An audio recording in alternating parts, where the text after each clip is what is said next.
and welcome to Brand Your Passion, the show that helps you turn the thing you love the most into something that people know and love you for. I'm your host, Holly Arnett, the brand coach for creatives, and I'm on a mission to make the world a more creative place, one brand at a time. If you're ready to get more eyes on your work, more dollars in your pocket, and more creativity in your life, you're in the right place. Welcome. Let's brand your passion.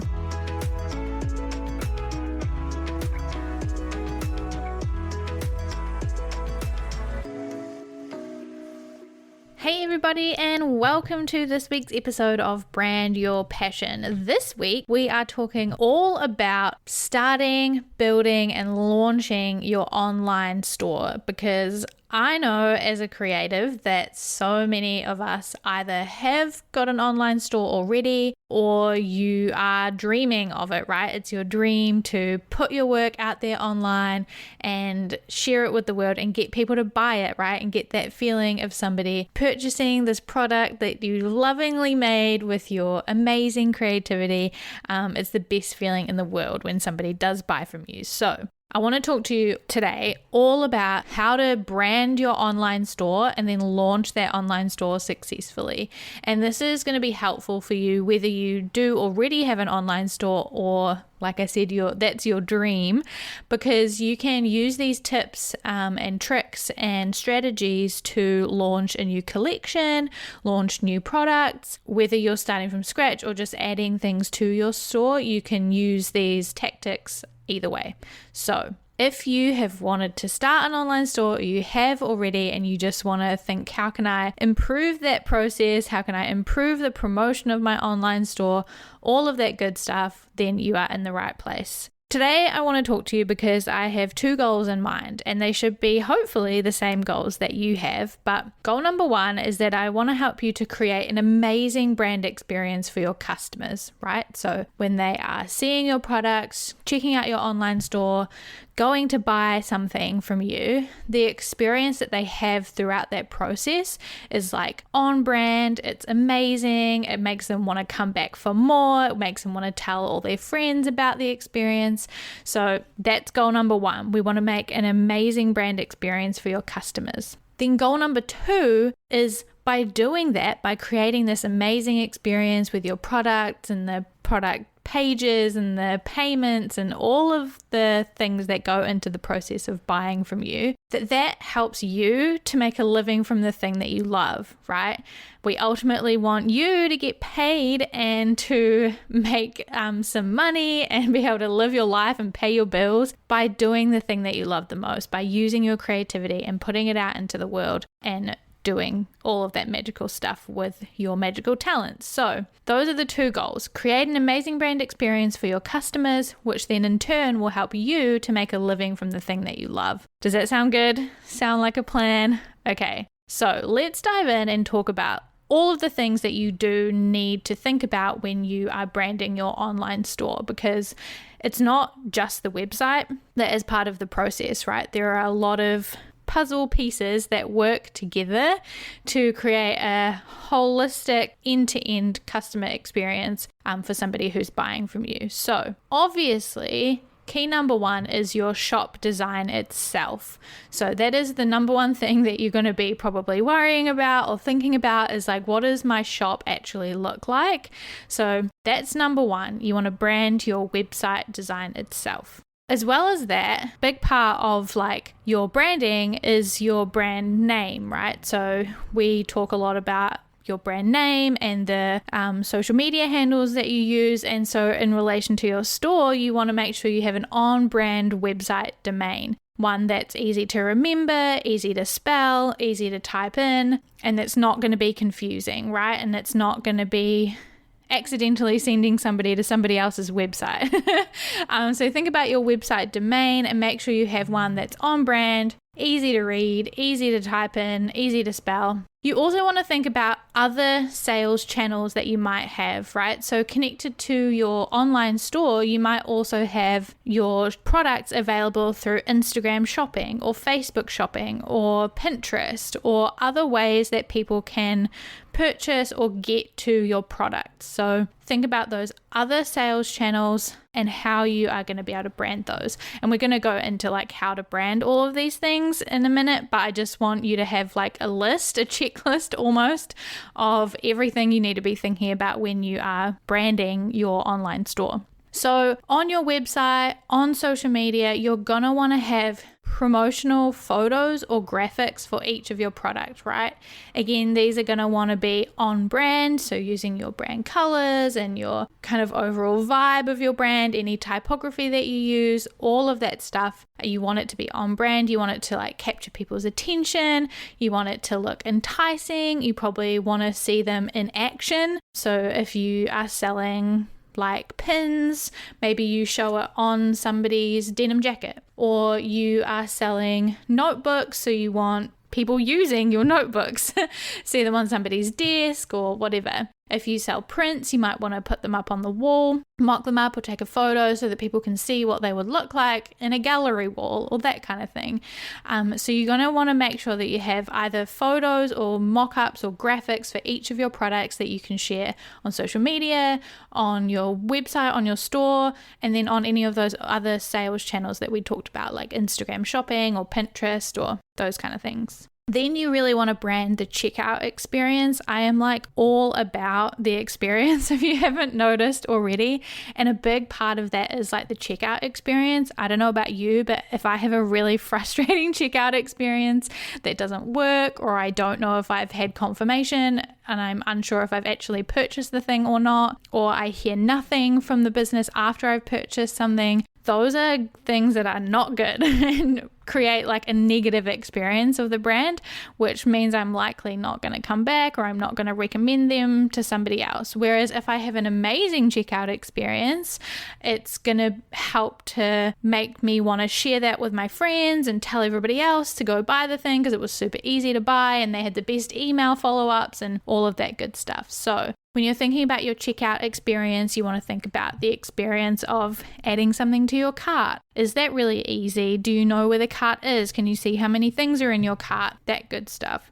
Is it easy to add discount codes and shipping information and what else do you need? Payment details. Is it easy to like add those details in and know when you've put all the right information in? And then checking out itself, is it, can I see that I have successfully checked out? And there's like a thank you that comes up after that tells me what's going to happen next. What is that kind of checking out, hitting the purchase button experience like? And then what happens afterwards, right? Do I get any follow-up emails? Do I get text notifications? Do I get a tracking number that I can really easily follow? Like, what does that follow-up look like? Do I get some amazing messages that are like, oh my God, thank you for buying my product. Here's how you can use it. Here's what your purchase is helping me do. Like, what does that follow-up experience look like? Because it can be really, really magical.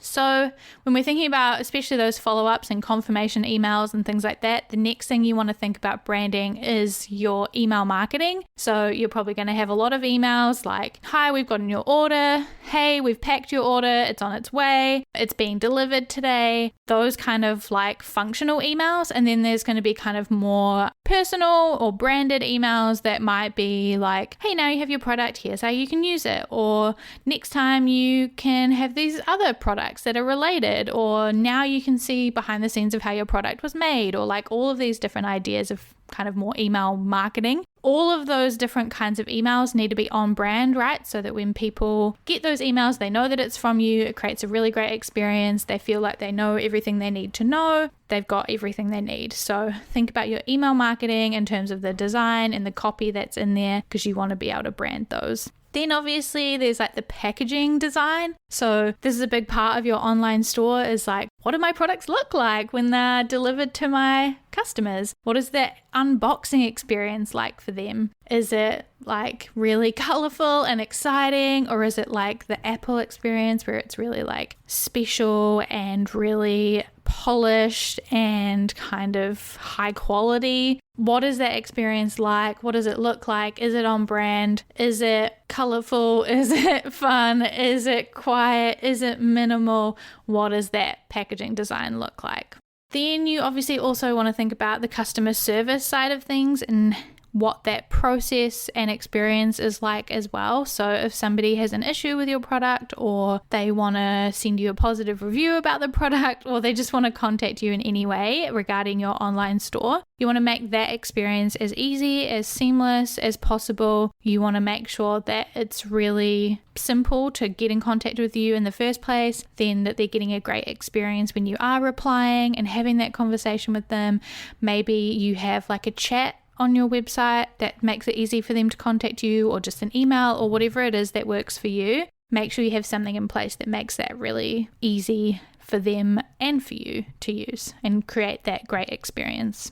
And lastly, to brand your online store, you also want to brand your promotion of your online store. So think about any graphics or social media content or videos or blog posts or PR content or influencer engagements that you want to use. All of these different ways of marketing your products can be used in different ways, and you want to think about how they feed into your brand experience and what they look like and what they sound like and what they feel like and what they say about your products and your brand in general. So that's another thing to think about in terms of branding your online store.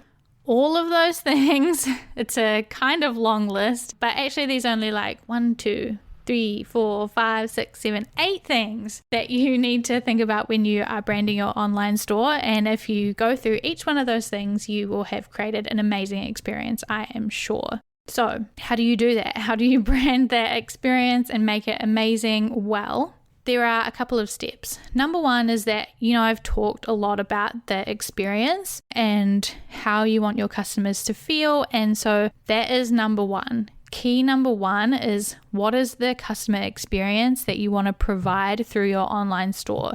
Do you want people to feel a certain way at different stages of the process? Probably yes.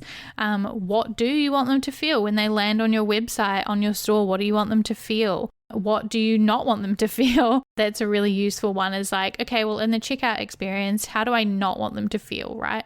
I don't want them to feel confused or unsure if it's gone through, or like that I'm ungrateful for them. So then you can think about, okay, well, how do I avoid those things? How do I create parts of my process, or brand the parts of the process, or write copy as part of the process that make sure that they don't feel like that? So think about number one, how do I want my customers to feel and not feel throughout the customer experience? And then you can use your brand elements. That's things like your colors, typography, imagery, patterns, illustrations, photography, all of those amazing elements that you have to use for your brand, and apply those across the customer experience. And that also includes like copy, your tone of voice, the topics that you're talking about. These are all parts of your brand that you can use to brand your online store. So think about the customer experience you want to provide, and then use your visual elements and your copy elements in order to craft that experience. And I have past episodes that are all about like how to find those brand elements and how to find your brand voice and things like that. So just go back and look at those different episodes and listen to those or read them so you'll know what those parts are and how to use them. Okay, so now we have talked about like what you need to brand for your online store and how to do that.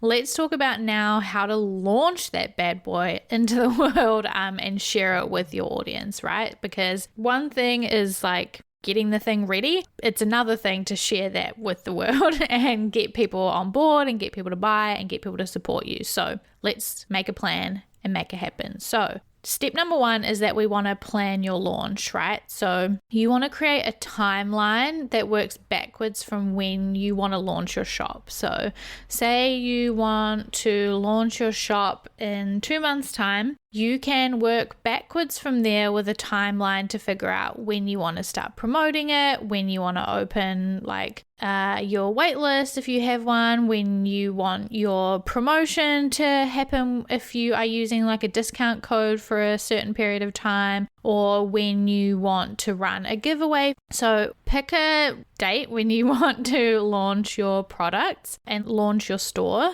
And I would say you want probably at least a month if you can before you launch, so that you can have ample time to like generate hype and plan social media content and write emails and get everything ready so that you're not like really overwhelmed.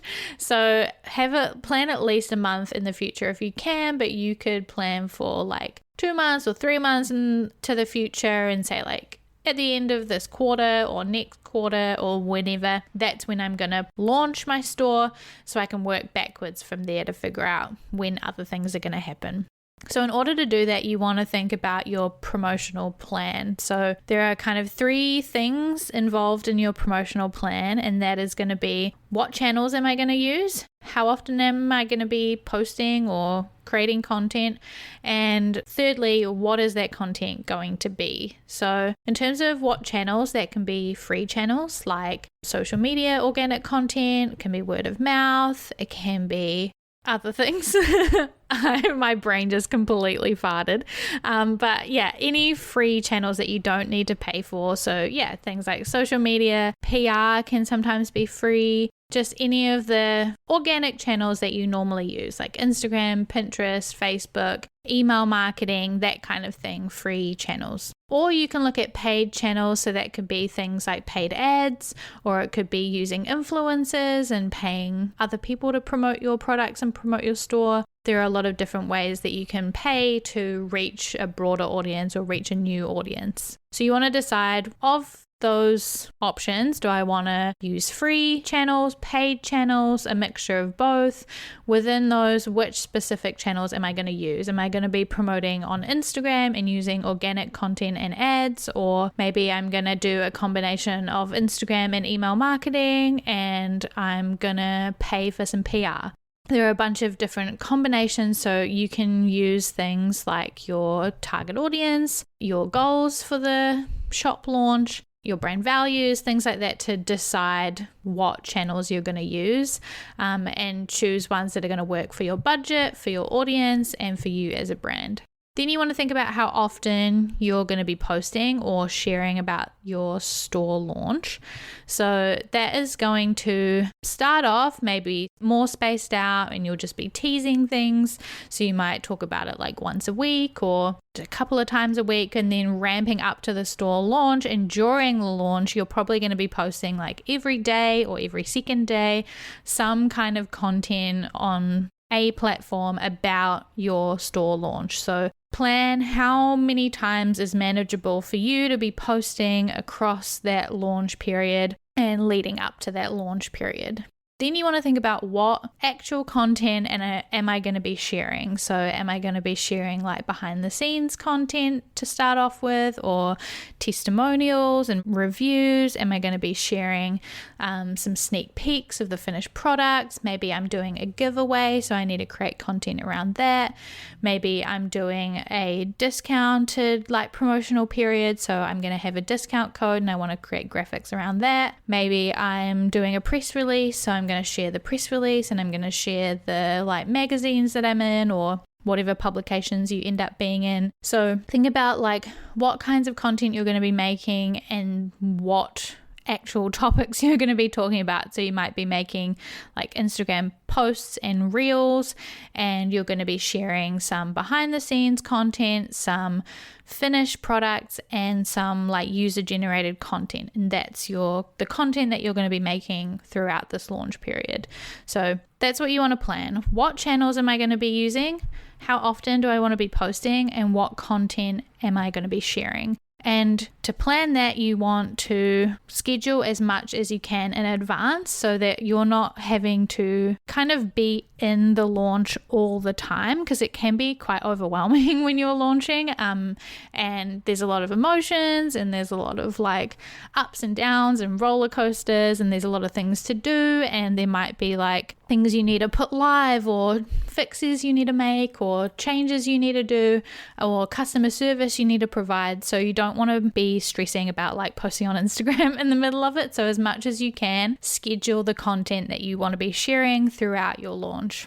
So now you should have some kind of plan of like, okay, this is when I'm gonna launch, this is when I'm gonna open my giveaway, this is when I'm gonna open my waitlist before that, this is when I'm gonna start teasing the products in the store. These are the channels I'm going to use. This is how often I'm going to be posting. This is the content I'm going to be sharing. And you have that in some kind of scheduler or planning system. So you might be using Notion or Trello or something like that to plan. And then maybe you are scheduling your content in something like Later or Buffer. Any of these kind of software options are amazing options. Anything that makes it easy for you to kind of plan and visualize and schedule your whole timeline of your launch. So before you do start launching, you want to start generating some hype. Like I said, it's really helpful to show some behind the scenes and give people sneak peeks so they can see the process behind these products. People are going to be way more invested, way more excited to buy if they feel like they've sort of been involved in the process in some way and they're like invested in the outcome. So maybe you are doing like Twitch live streams of you creating your prints, or you could be creating behind the scenes reels or TikToks that show the process, or maybe you just create posts on Instagram, photos on Instagram of like you designing the packaging for your products or whatever it is. Like, let people into the process. People love to see that, and that's going to generate that hype. Other ways that you can kind of get people invested is like using countdowns. So on Instagram, you can set a countdown. You can put countdowns in email. So you could be like, there's 10 days till the store launch, like get excited. Or the giveaway closes in 3 days. Make sure you have your entry in. Like that kind of thing is going to get people really excited and create this like atmosphere of excitement around your store launch. And then you can also use things like wait lists and giveaways and discount codes to sort of get people to feel like they are in on the launch a little bit. So you can have a wait list and give people who are on the wait list like first access or first dibs, or give them a discount code, or give them an entry to win something from your store or things like that. Really treat those people who are like invested in your launch really special, and show them like, I'm really thankful that you are excited about my launch too, so here's this little treat. And that's kind of going to get people excited and feel like, oh yay, I get like sneak peeks, I get to be in first, or I get this special discount because I'm a fan of this person. Those are just some quick tips on like generating hype. And so last but not least, I really, really want you to be able to enjoy the launch. So that's why I was saying about like trying to schedule as much as you can so that you can just like enjoy the process of the launch, make things as hopefully stress-free as possible. I want you to be celebrating anytime somebody buys something from you. I want you to like write that person's name down, or do a little dance for every single person, or put them up on a sticky note on your wall or something like that, that makes you realize like a real human just bought from me, and that's amazing, and I'm going to celebrate that. And you should celebrate yourself for those sales. Also, make sure that you're resharing any like user-generated content. So if people are ordering from you, or they're sharing that they can't wait to get their hands on your product, or they're talking about the unboxing experience when their product is delivered, make sure you're sharing that stuff and celebrating them for buying and saying thank you and being grateful and all of that good stuff. You want to make sure that you are gathering any testimonials and reviews along the way as well, so that you can use those like next time you launch, or next time you are promoting the same stuff or anything like that, or you want to just add it to the sales page. Like make sure you are adding those testimonials and reviews along the way.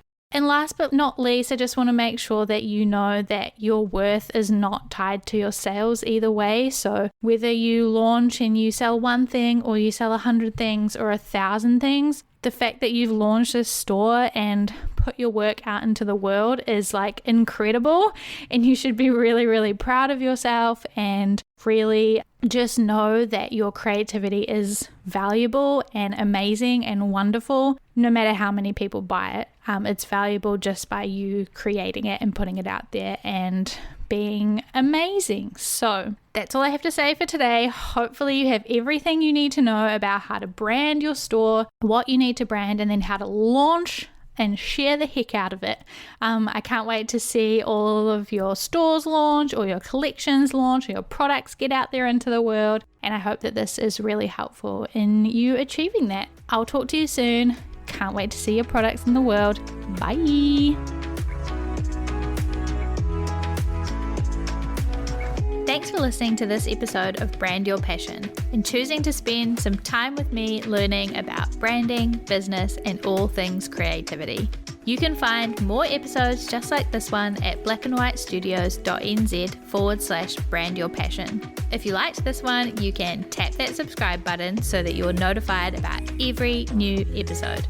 And if you've got a spare second, I would love it if you could leave a review on iTunes or wherever you're listening to this podcast right now. I would love to hear from you and hear about how you're enjoying the podcast. If there were some helpful goodies in this episode for you, it would mean the world to me if you could screenshot your podcast player on your phone right now, hop over to Instagram or Twitter and tag me at Black and White Studios. That's at BLCKWHT Studios. By subscribing and reviewing and sharing, you're helping me to reach more creators just like you so that together we can make the world a more creative place, one brand at a time. I really can't achieve this mission without you, so your support means the world. I'll talk to you in the next episode, but until then, keep creating.